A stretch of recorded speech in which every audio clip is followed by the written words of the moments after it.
I am so glad you convinced me that the family car should be the Defender 110. It is so beautiful inside. It's so comfortable and it just feels indestructible. Yes, it really is. I've been waiting a long time for the new model to come out. The Defender 110, I'm telling you, it's my favorite car of all times. It's my third one.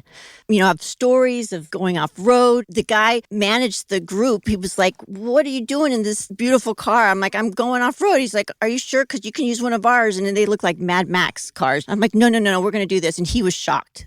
Wow. Well, it's great because the Defender has been reimagined for 21st century adventure, and its unparalleled off-road ability as well as its robust interior are invaluable whether you're headed towards uncharted territory or just a weekend of exploration. The Defender 110 tackles challenging surroundings with absolute confidence. The SUV conveys strength outside and in, featuring peerless technology like an intuitive driver display and an award-winning infotainment system. That's my favorite part, to keep you connected no matter where the journey takes you. Adventure is unique to everyone, and so is the Defender. Choose from the two-door Defender 90, the four-door Defender 110, or the larger Defender 130 with the ability to seat up to 8 passengers. You'll find uncompromising performance in all three. So pack up and go even further with the Defender 110. Learn more at LandRoverUSA.com/Defender. Sometimes it takes a different approach to help you unlock your true potential. Capella University's game-changing FlexPath format helps you learn at your own pace and fit earning a degree into your life. From before you enroll to after you graduate, you'll be supported by people who are invested in your success so you can pursue your goals knowing that help is available if you need it. Imagine your future differently at capella.edu.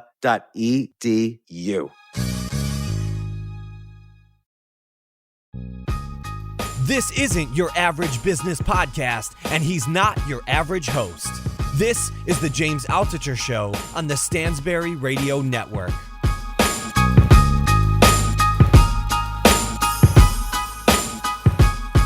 Big fan of Neil Strauss and his books, The Game and now The Truth, and his many other books. And also, he's a friend of the podcast. He's been on before. Neil, welcome to the show. Well, thank you for having me back, despite some of the comments I read after the last ones. Wait, what were the comments on the last one? Oh, it was just one guy. One guy was like going wild on Twitter, and I'm sure he's listening now because I was talking about your mom, and he was really upset by that. And I felt, of course, when I read it, that he must have his own issues around that. What was he upset about? I think he was upset that I was asking you. It's funny because you're so vulnerable and open on your blog, but he felt it was somehow inappropriate that I was doing something inappropriate, asking you about your parents and your upbringing to figure out the keys to who you are. Oh, well, let's get even more inappropriate then on this podcast. Great. So, Neil, we all know what The Game was about. It was about, your experiences following kind of the pickup artist community and then how you kind of got into the scene yourself in a big way. And it reminds me of this kind of genre of literature, like you see it with guys like A.J. Jacobs or, where they kind of put themselves into the experience and then write about it.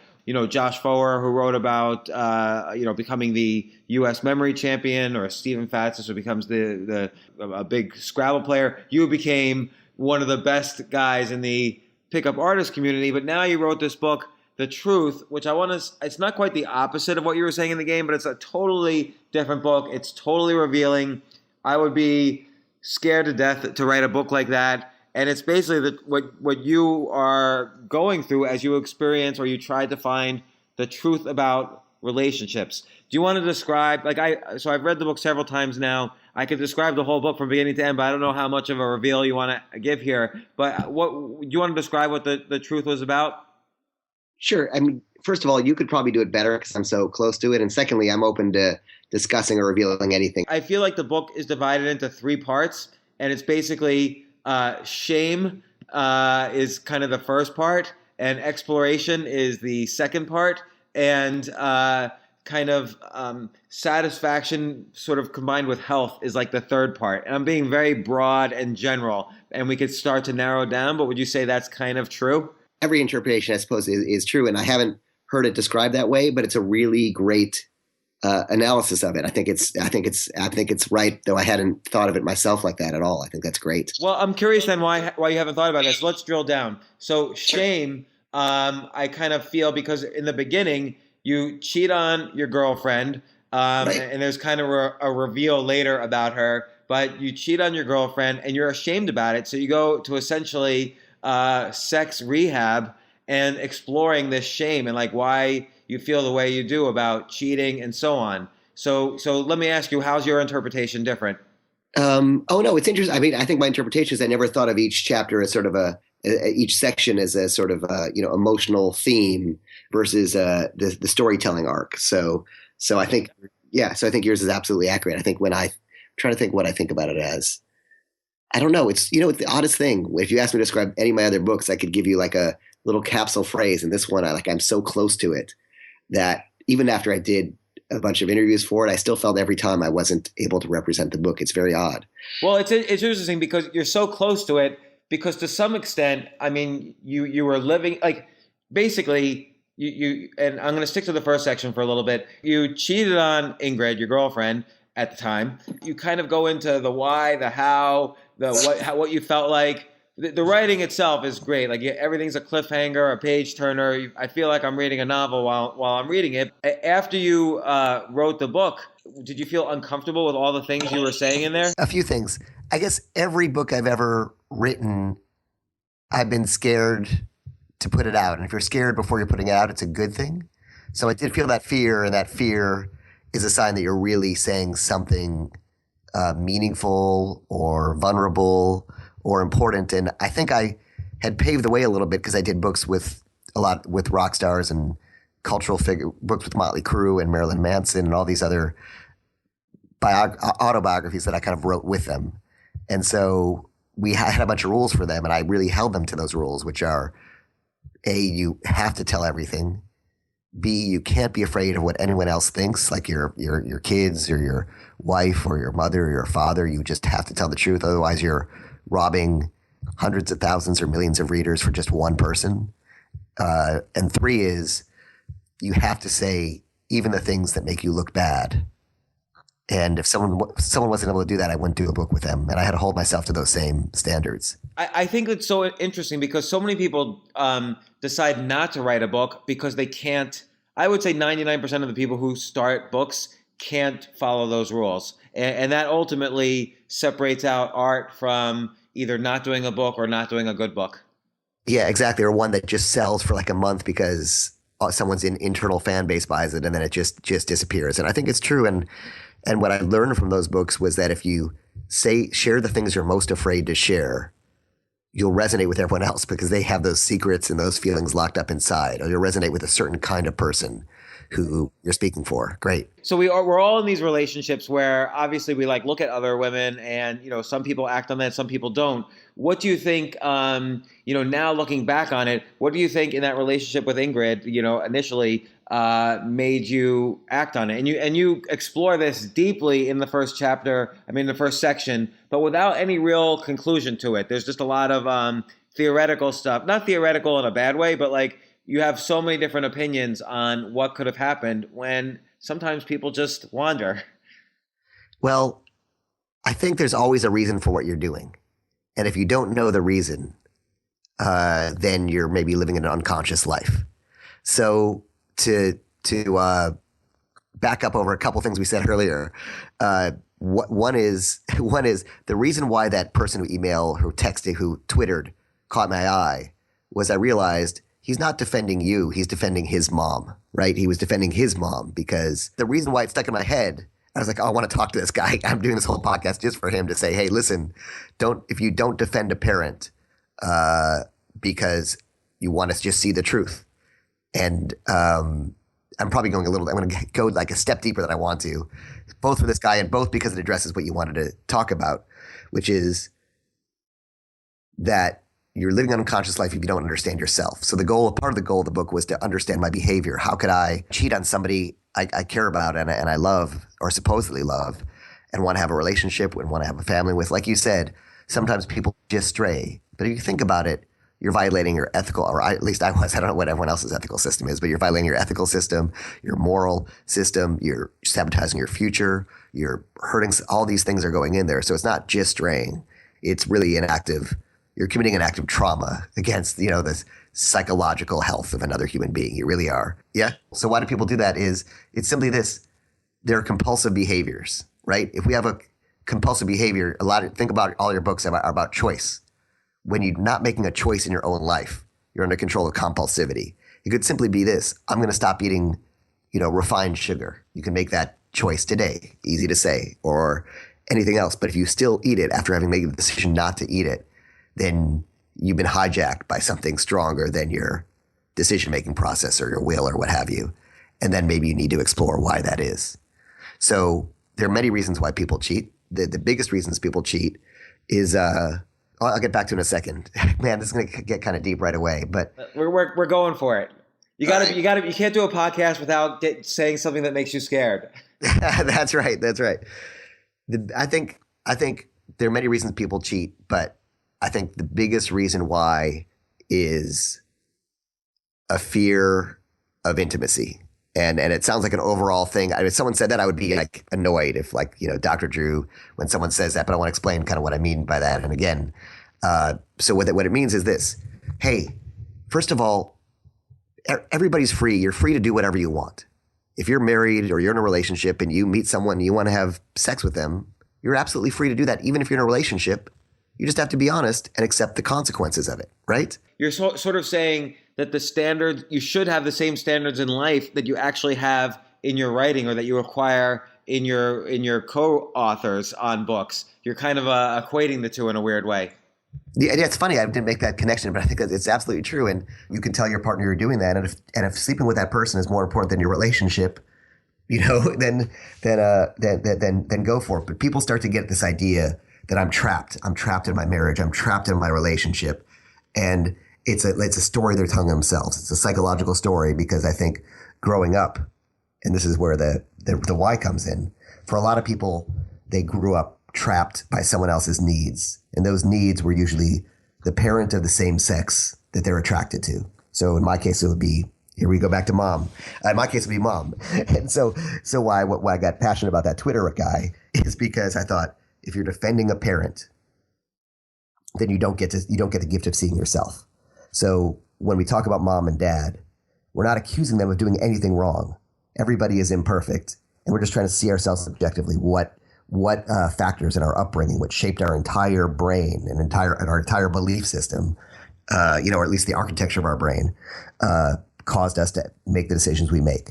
So there's a pattern, which is this. It's called enmeshment, and it's when a parent uses a child to meet their needs instead of meeting the needs of the child. And this often happens emotionally. If you have a depressed parent, a parent who pulls you in the middle of their divorce and makes you choose sides, a parent who's overbearing, who's full of anxiety, who is a child themselves and you have to take care of.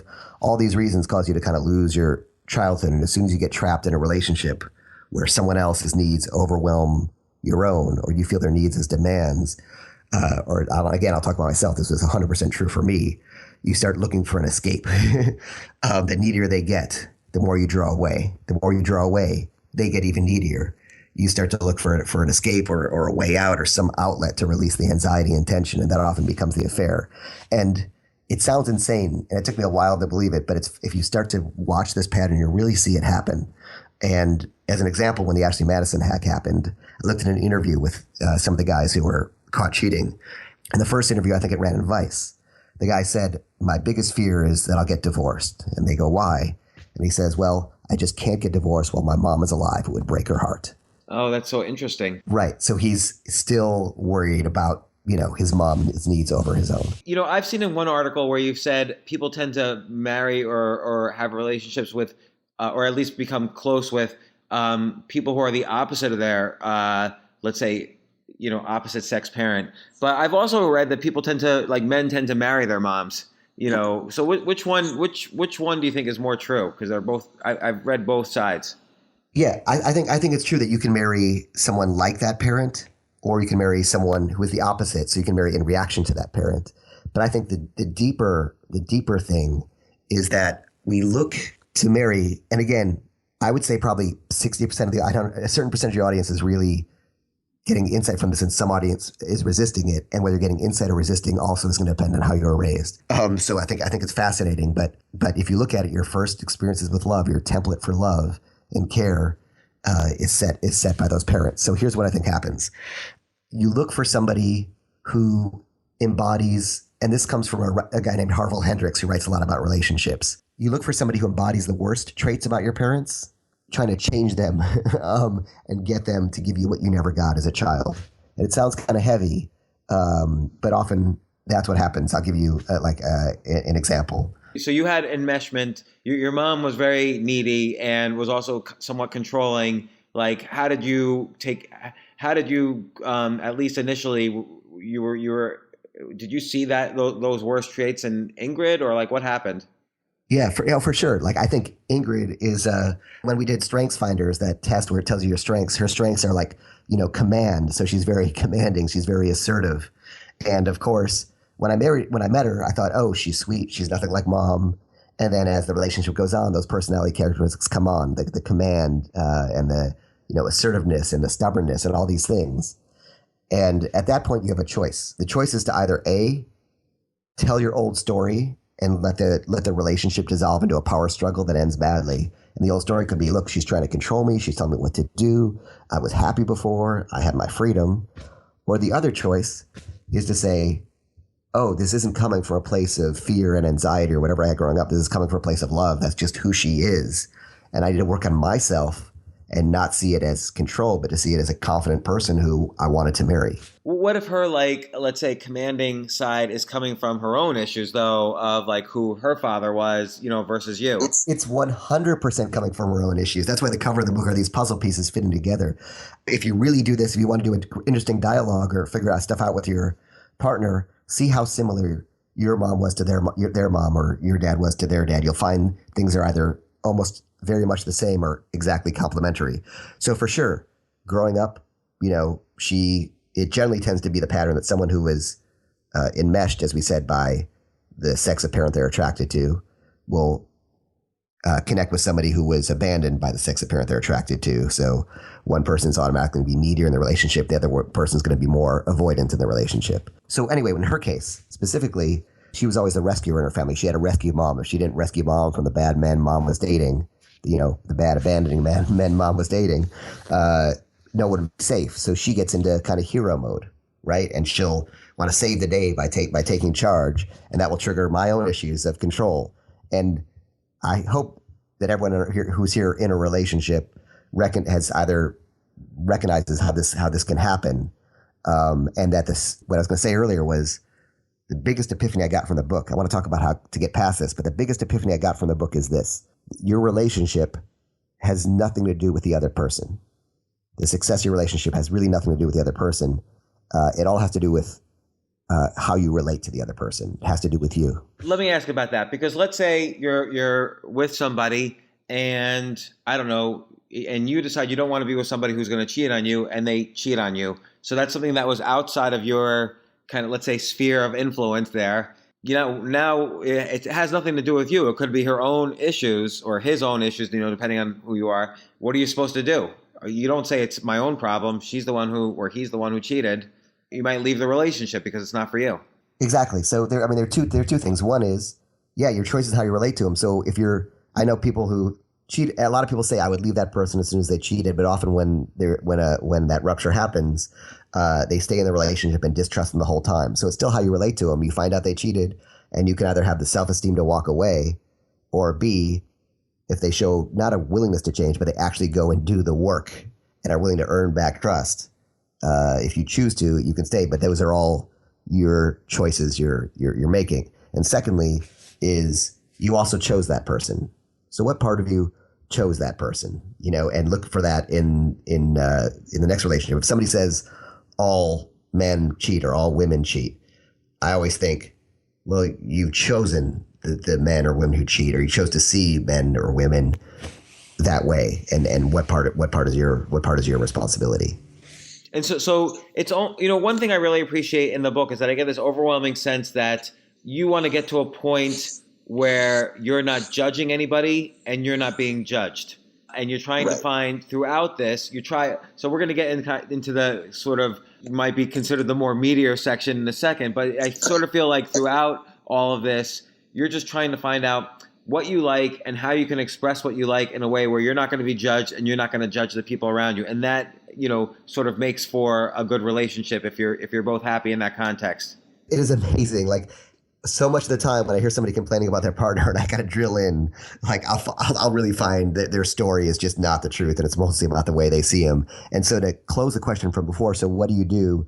Obviously you said her behavior is coming from her own stuff, is that on the other, so there's an overall pattern that relationships go through, right? And the first stage is projection. You're projecting whatever will fill the empty space in your heart on this person. They're the one, they're this, they're that. And you see them through this mist that has nothing to do with them, but just with your own sort of needs.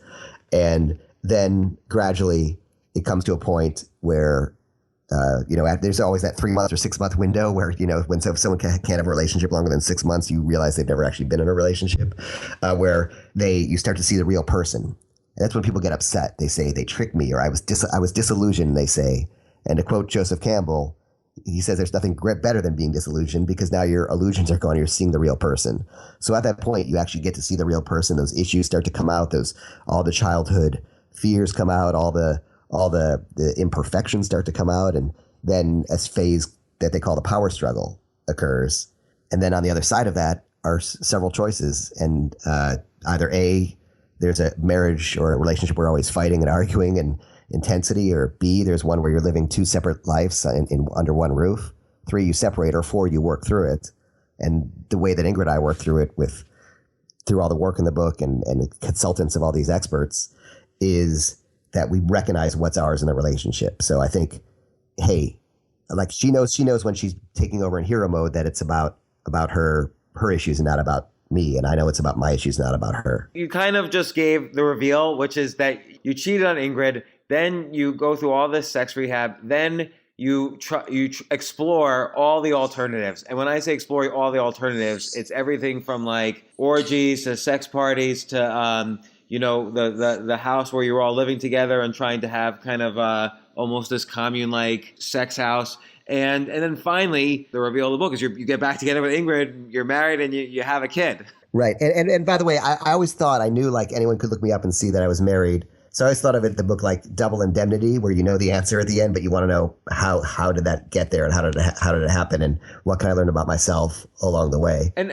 one of the things you learned is that love is the process that needs to be learned somehow. It's like all these things you're saying about parents, these are things you're not taught at the age of 18. You're kind of like thrust out into the world of adult relationships, and no one ever taught you or the individual how to learn how to love or be in relationships. All these things you discovered in part through mistakes, or as you say, being disillusioned at different points. So it's amazing. Yeah, it's amazing. And like, I think, and I only realized this after writing the book, is that like there's a problem in our culture where, if we're sick, we go to a hospital.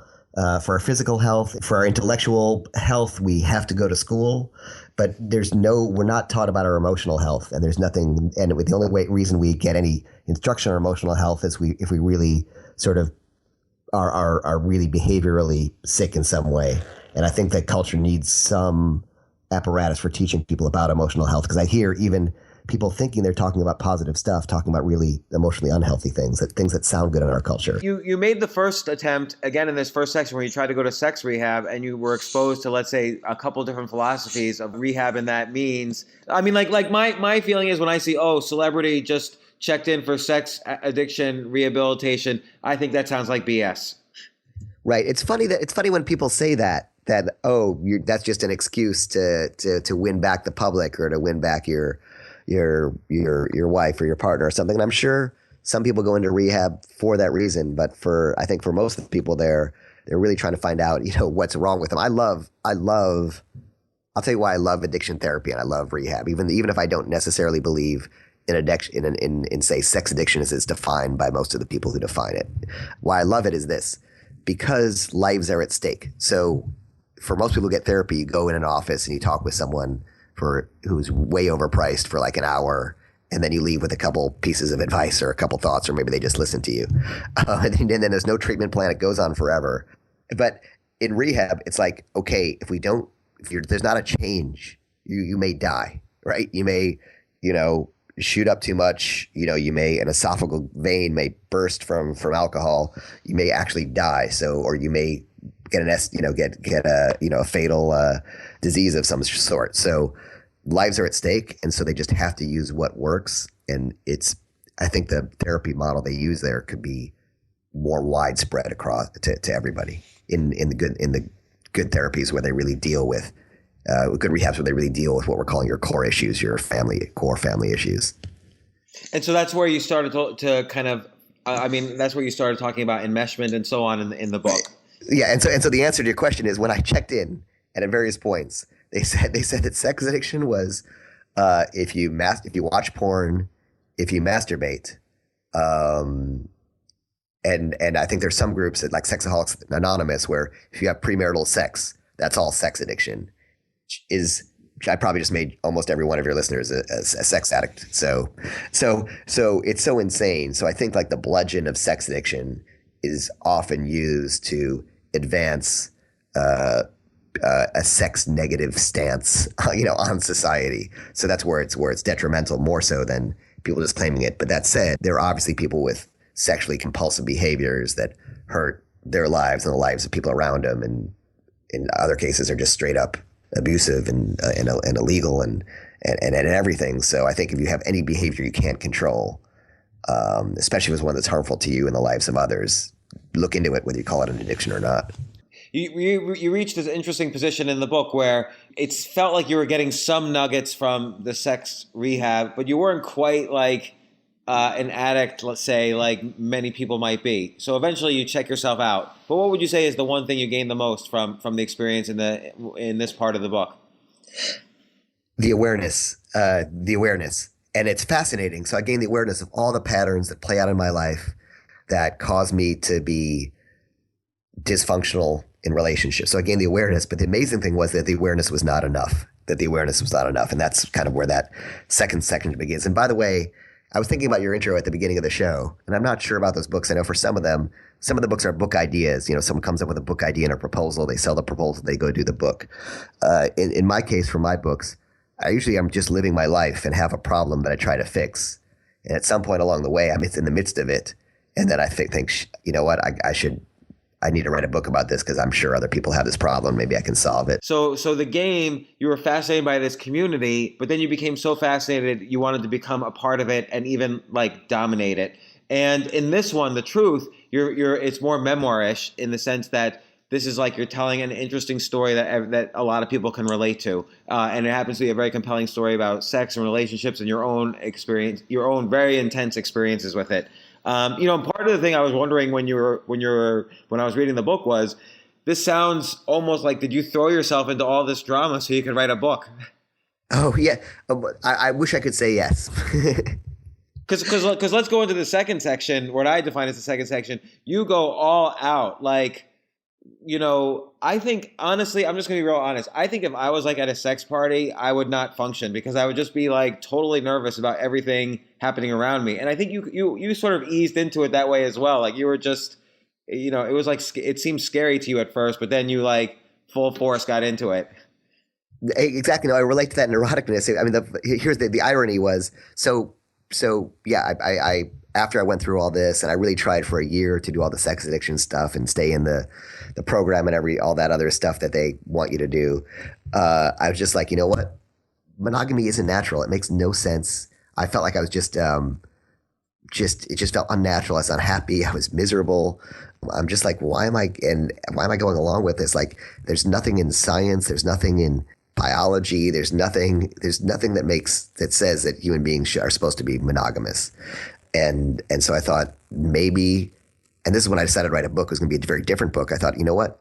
Maybe I need to find the type of relationship that works for me, that's true to who I am as a human being. Why am I accepting this trope that the Catholic Church in the 9th century decided was going to be the way things are and started enforcing? Why are we still living under the shadow of that? Well, was it the Catholic Church in the 9th century? Because I mean, like, monogamous relationships have been in many different cultures for thousands of years. Yes, and I think if we look at where it came into in our culture and what was happening before then, that was the influence in our culture that really started making it a doctrine and making and not allowing divorce and all those sorts of and all those sorts of tropes. I think if you trace in our particular culture where it came back from, it would be that. But I'm sure that there are narratives and arguments. So okay, so now you start exploring, and nothing really was like. It all sounded like fantasy world. Like every guy could like, or maybe every woman too, can say, "Oh my gosh, this is like sexual like Disneyland." But at the same time, you weren't quite. You were very quickly getting unhappy with each alternative you were trying. Like very quickly, you were getting unhappy. Yeah, I got into the polyamory world. I tried to live with several girlfriends. Like you said, I tried to put together sort of everything was sort of okay. If I can just and exactly. So nothing worked, and But that said, the reason nothing worked was not because those lifestyles don't work. They work great. There are plenty of happy people in polyamorous relationships and open relationships and every type and variation relationship you can think of. And there are plenty of unhappy, miserable people in there, just like the same goes in monogamy too. And eventually I realized that the common denominator between all these relationships was me. And the problem wasn't that relationships were broken. It's that I was broken. Because it's easy to blame society. It's much harder to blame yourself. Right. That's interesting. So what do you think made you unhappy then okay, put it this way though. We all grow up thinking that monogamous relationships are the way we're supposed to go. So doesn't that make it extra harder to have like an open relationship or polyamorous relationship? I think that's absolutely true. And there's something called the burning period where you change your relationship style or you open up your relationship. There's a period of even as much as 2 years that it takes to sort of deal with all the emotions and complications that brings up. And you're absolutely right. There are no models for it in the culture, no healthy models for it. There's no, we're just not taught that. So you're absolutely right. And it definitely takes a transition period. Yet, I mean, I think like anything, if you switch to a new career, you're going to have to learn a new skill set. It's going to be tough for a few years as well. So I'm not being critical here, but do you feel like you gave yourself a chance to put in the 2-year burning period on these different types of relationships? The answer is they already reached such a depth of dysfunction that they wouldn't have survived that period. So I think again, like instantly, like when you had like everybody living in the house, that was like instant. That was like 3 days. Yeah, pretty much.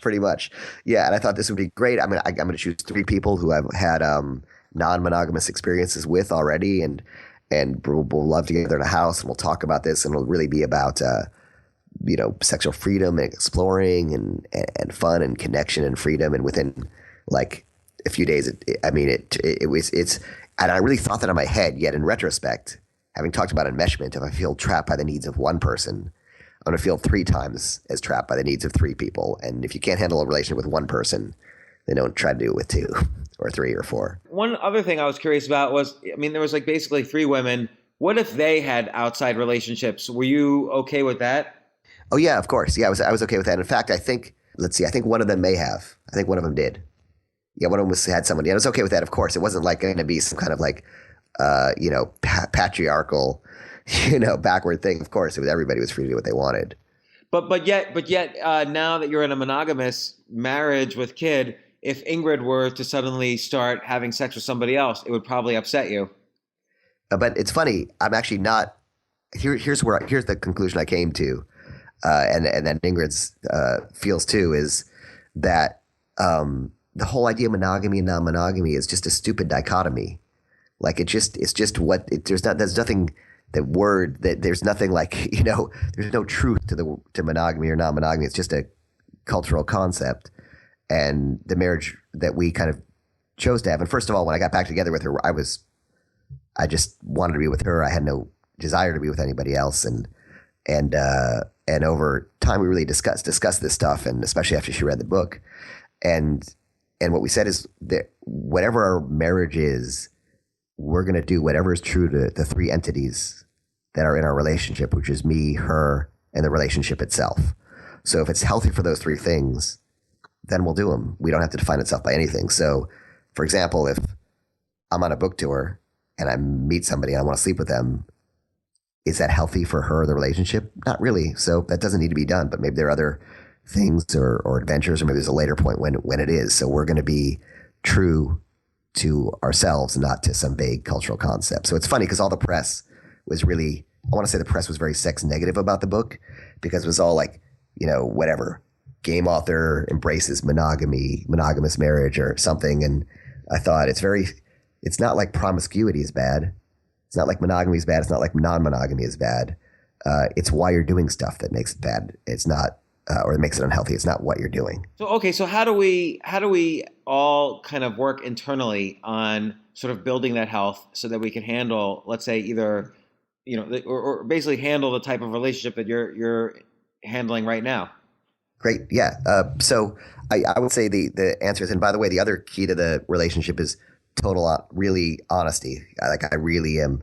I let her know everything. There's no part of my life or my desires, sexual life, everything that's compartmentalized or kind of protected from her. Like, let's say you were just attracted to some woman walking down the street. You wouldn't necessarily tell Ingrid every single woman you were attracted to, that you looked at. I mean, I would only tell her.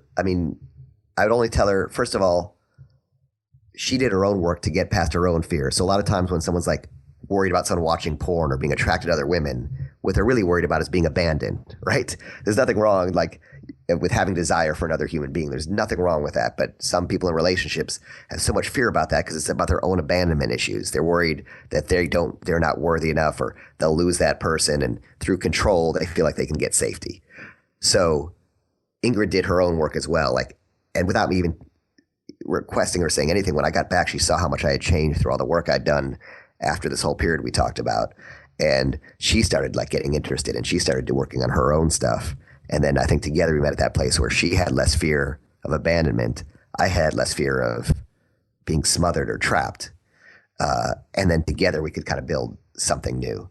So tell me the question again. I got off on a tangent. So yeah, because I distracted you with radical honesty, but you were going to say about how do we build up this internal health, or how do we at least?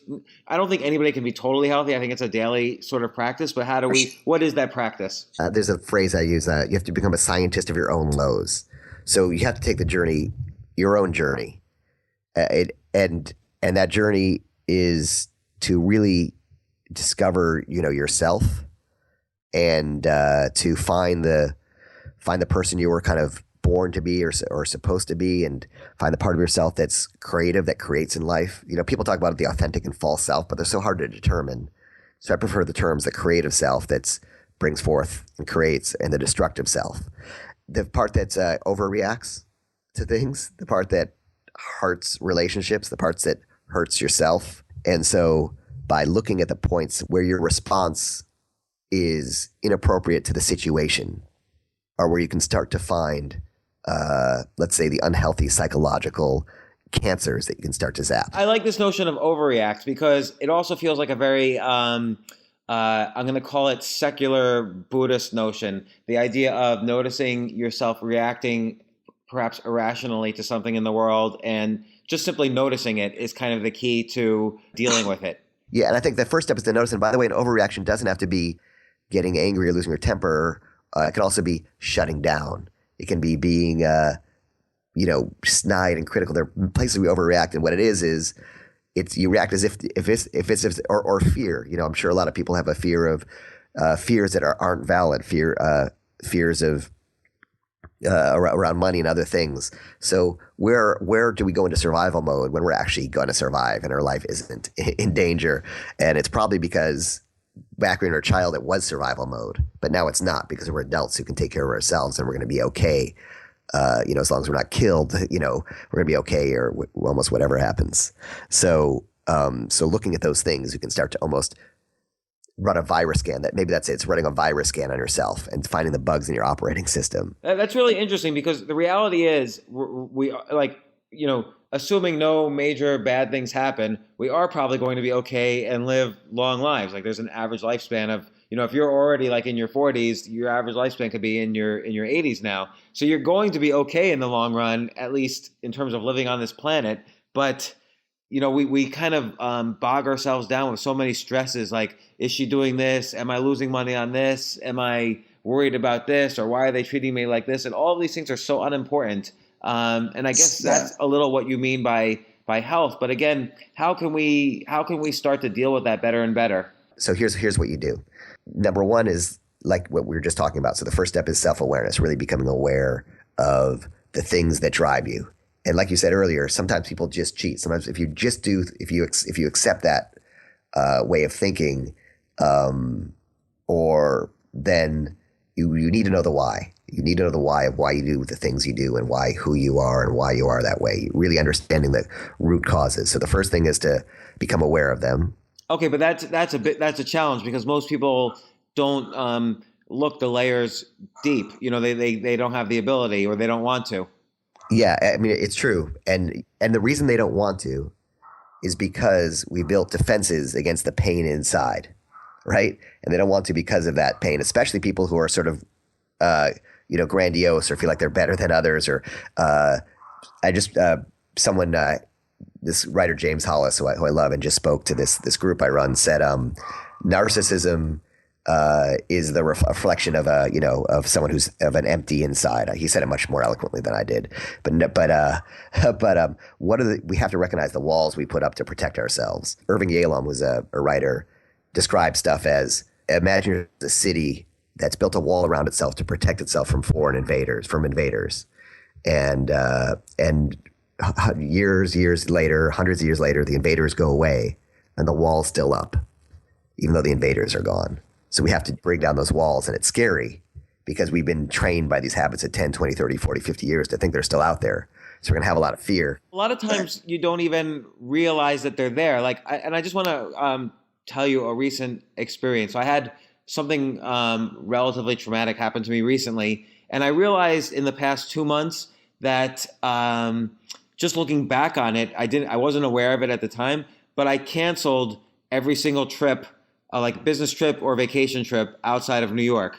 And I always had a good reason of canceling them, but there was such a significant pattern. I'm like, why? Finally, I'm realizing, why am I canceling every single either business trip or conference or vacation or whatever outside of the city? And I didn't even realize I was doing something kind of a little bit more internal until someone pointed out to me, like, look, you just had this huge stress, and traveling itself is a stress. And so you're probably constantly trying to find reasons to avoid that stress. And you're smart enough to keep finding like good reasons when they're actually, the real reason might be this initial stress you had. And you needed your friend. And I think that's the big. I needed my friend. You're exactly right. Like, I couldn't have seen that on my own because I had good reasons. I was telling myself I had all these good reasons.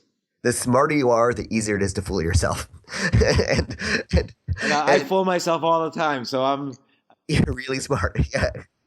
But I guess we want to get to the place of wisdom where, right, beyond intelligence to wisdom. So the key is this. I mean, I think it's tough, and that's why this book's kind of tough to talk about. And maybe I don't know how this conversation's kind of landing with people, but I think that the game was about behaviors. It was really easy to be like, oh, if I turn my body a little this way and don't approach somebody, head on, like, they're going to have a better reaction. And if I say these words, they'll be easier. And behaviors are easy to change. This book, maybe if you want to sum it up, it's about beliefs.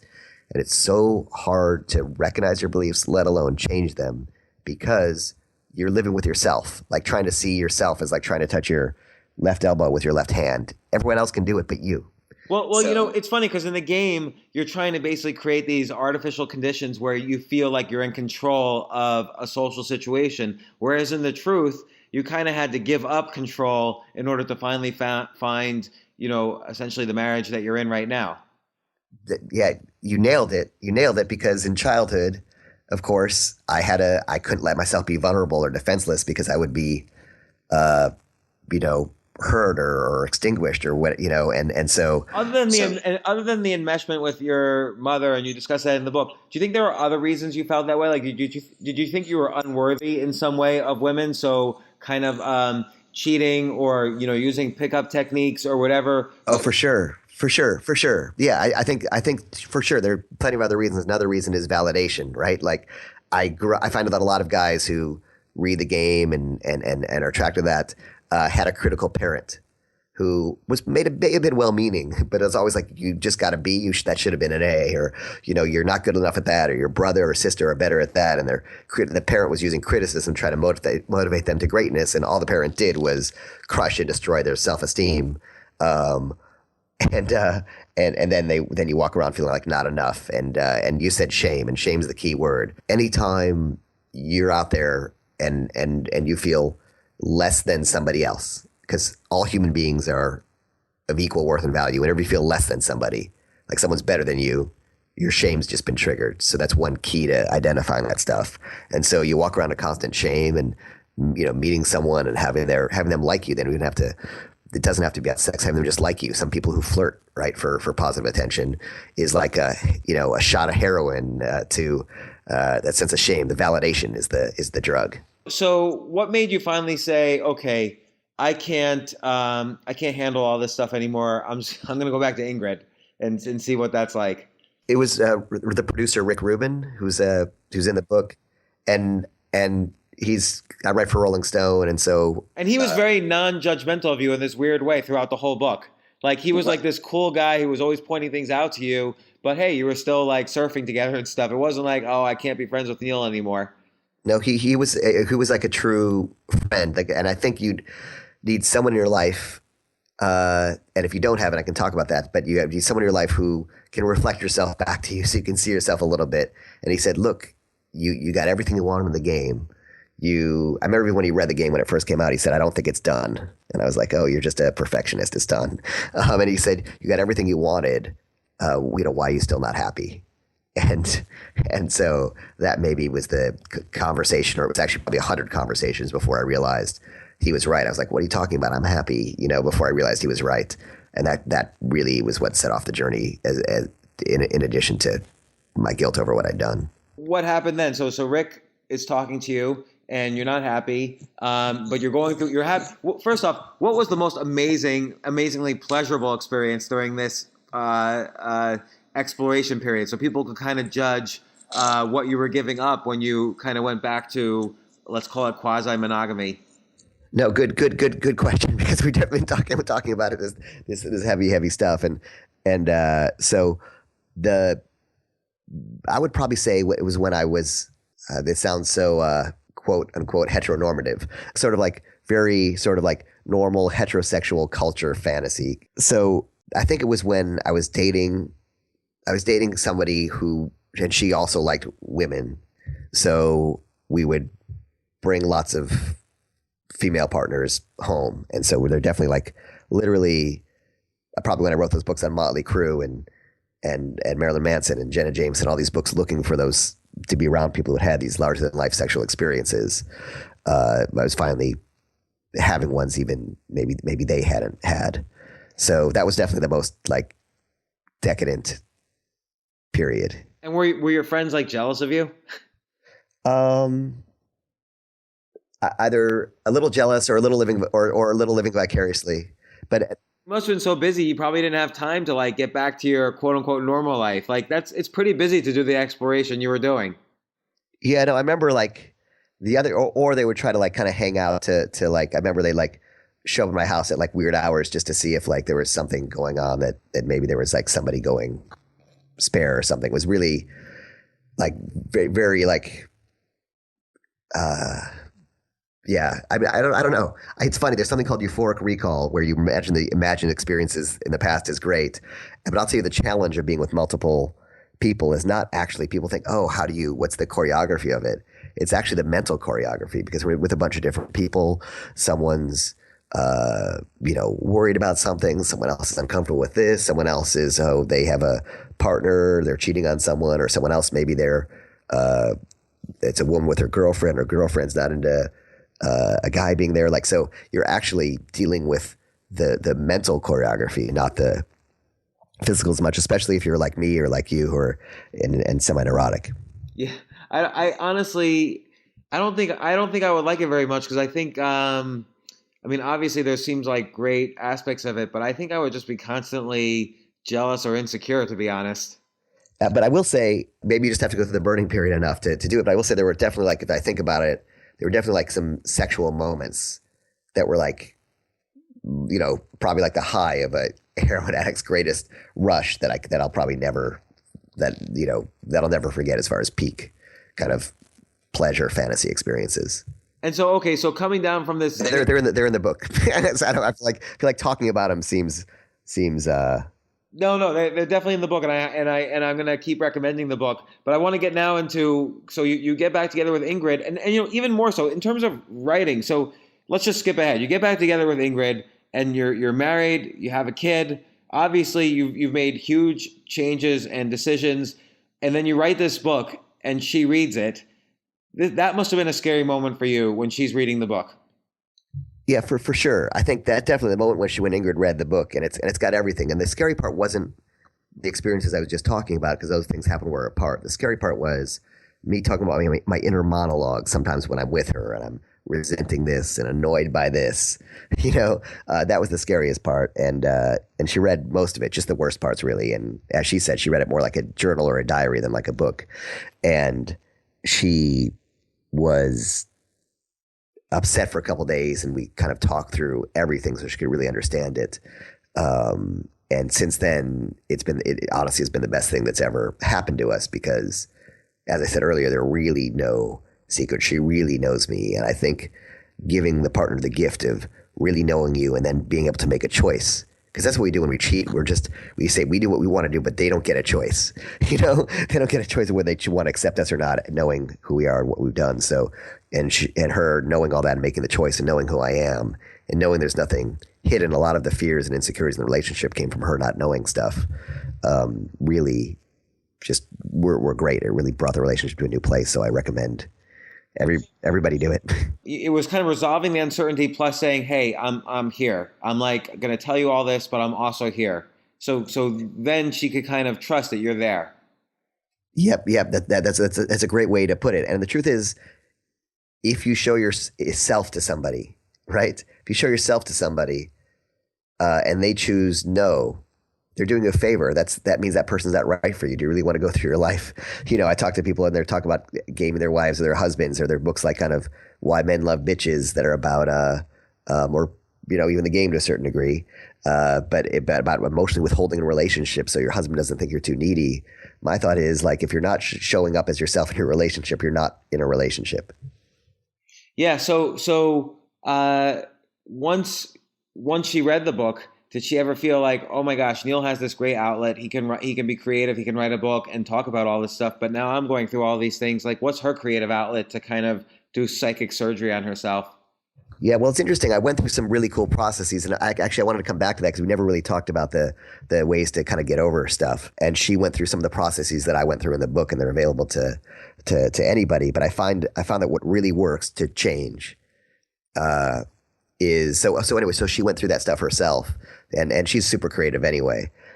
So she didn't feel like it. It's actually cool that we get to speak the same language and recognize the same things. And by the way, it's not required. If she didn't do any of this stuff, I would be totally fine and accept her as obviously as she is. That's why you're with somebody. So your partner doing the work isn't a requirement. Being able to communicate is a requirement, but they don't have to do the work. They don't have to do anything. You say one of the most important lessons you learned through this whole process is that you can't make anyone happy. Yes. And, I think that's really interesting. Like, too often we do want, and for you, all of the issues are about control and, wanting to please and feeling shame when you didn't. And then getting out of that completely to do the exploration. It seems like the biggest thing you learned about yourself is that I'm not going to try to change anybody else. And that's going to be the key to a relationship that I'm in. It's so true. I think there's kind of two parts to what you said. One is obviously you don't have to do anything, but if you're going to be with someone, accept them as they are. And if they choose to change of their own accord, that's just a bonus. But a lot of people are in relationships thinking, oh, if only someone could do this or be like that, then it'll be great. And all you're doing is you're setting up a toxic pattern for you to just resent them for not changing and poisoning the relationship. So you have to be willing to accept someone as they are, to have a relationship with them, as not as you wish they would be. But what if you really like 8 out of 10 features of someone, and you love them, you love those 8 features, but you don't like the final 2, and you're afraid that you're not going to meet somebody who is going to like you again, because you're insecure. You will accept 8 things out of 10. Like, and here's the deal. There's something Rick Rubin said about collaboration when artists are collaborating. He says if you're collaborating as artists and you all agree on everything, then the other people are redundant, are irrelevant. You don't need them because you all agree. So hopefully 8 out of 10 sounds great.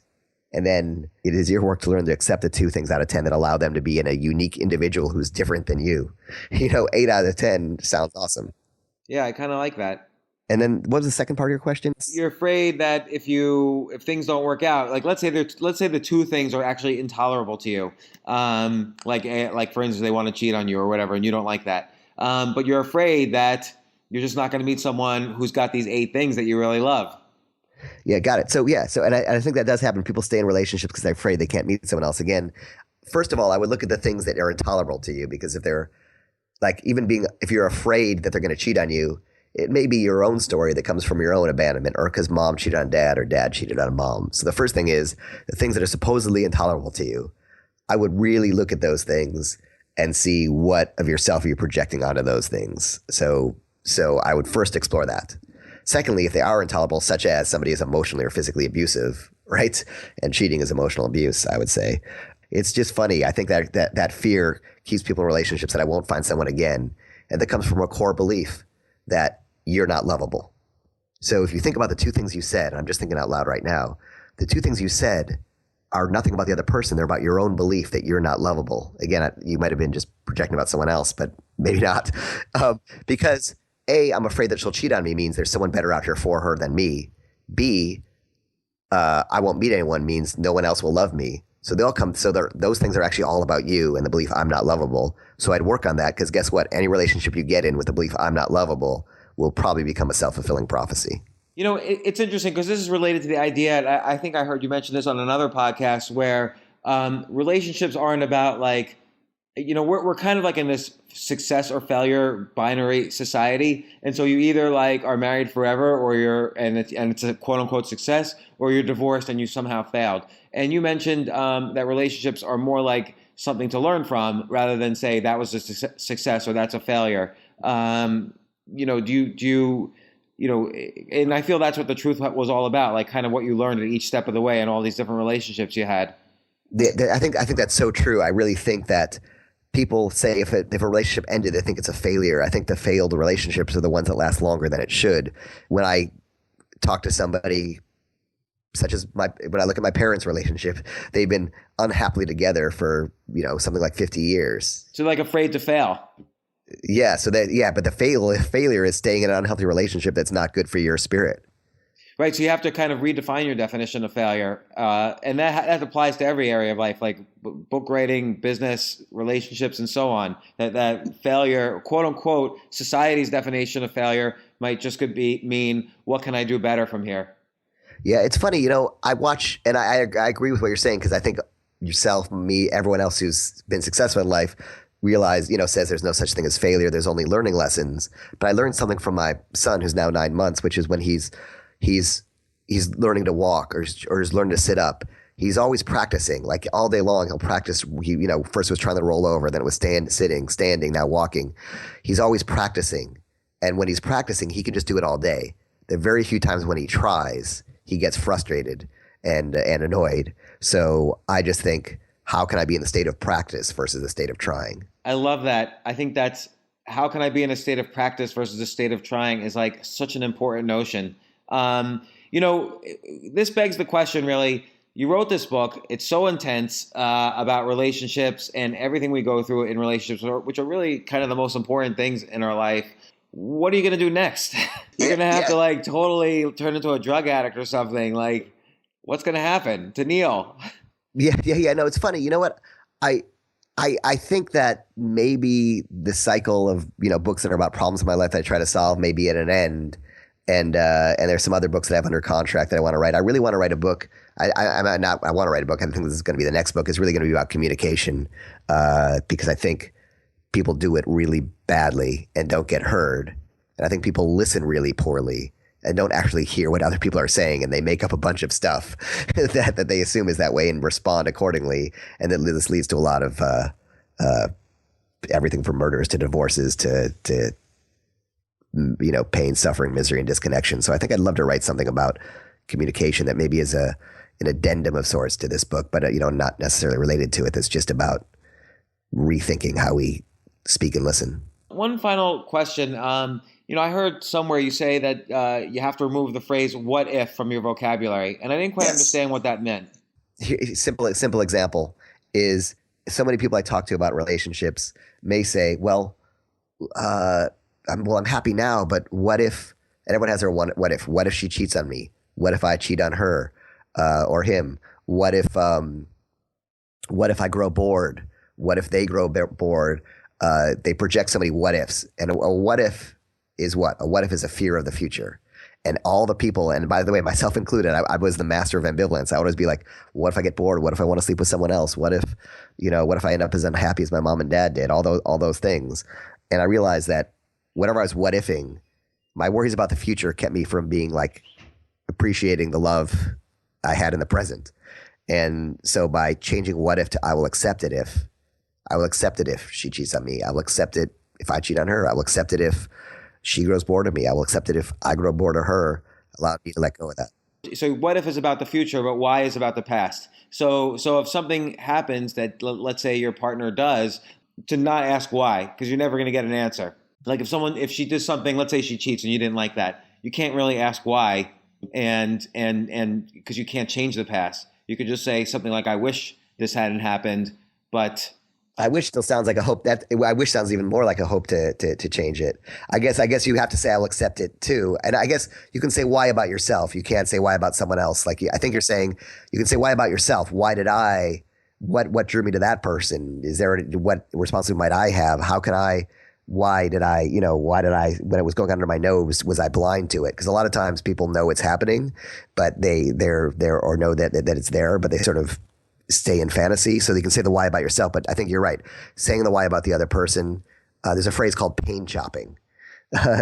People pain chop trying to get all the details, feel like they'll never know enough and pain chopping. But I think that's true. I think maybe even saying, I accept that they did that, and now I got to go on my own journey to explore why this happened so it doesn't happen again. So Neil, the truth, oddly, is this weird sort of book where it's about your life completely, and it's about this truth and authenticity that you always bring to the page, which is really magnificent. And so many writers are afraid to do it. And it's totally sexual, the book, but at the same time, it's like a self-help book. Yeah, well, I guess maybe we'll kind of close with this question. So yeah, I tried between the lines to give everyone the information they needed to take their own sort of journey. And everyone's journey is different, but the information, the pieces they needed to recognize these parts of themselves and recognize how their upbringing plays a part in their behavior and their relationship choices. So maybe I'll ask you, because I think obviously your questions so much come from your own perspective and your own experiences, which you've written about and discussed a bit. Did you get anything did you see anything about yourself in the pages or anything you related to? Oh yeah, totally. I mean, I'm probably maybe not as exploratory as you, because I think I'd probably be like too neurotic, but definitely, relationships are an ongoing struggle to sort of manage and accept, and that's what I got out of it is this overwhelming feeling like, look, no matter what happens, I can't change the person I'm with, but I can try to always endeavor to change myself to be a better person. And that's right, because you did write a post a while back about the non-monogamous experiments, didn't you? I don't know. I can't remember. But maybe not. I think you did. But anyway, about something along those lines. But and so you said relationships are always a struggle. Do you know the why about yourself for that? Probably not. No. Probably I have to explore that more. Yeah, maybe that's our next discussion. Yes, definitely. Well, Neil, thanks so much. The Truth, I highly recommend it. I've already read it twice now. Not just to prepare for this podcast, because I didn't even know we were going to do a podcast, but it was such an enjoyable book. I really loved it. And I hope everybody listening to this will read it because it's very valuable. And look, let's podcast again about stuff other than books at some point. Let's do it. I think we got a lot to discuss and a lot in common. Thank you. Yeah. Thanks, Neil. Talk to you soon. Okay, Bye. For more from James, check out the James Altucher Show on the Stansberry Radio Network at stansberryradio.com and get yourself on the free insiders list today.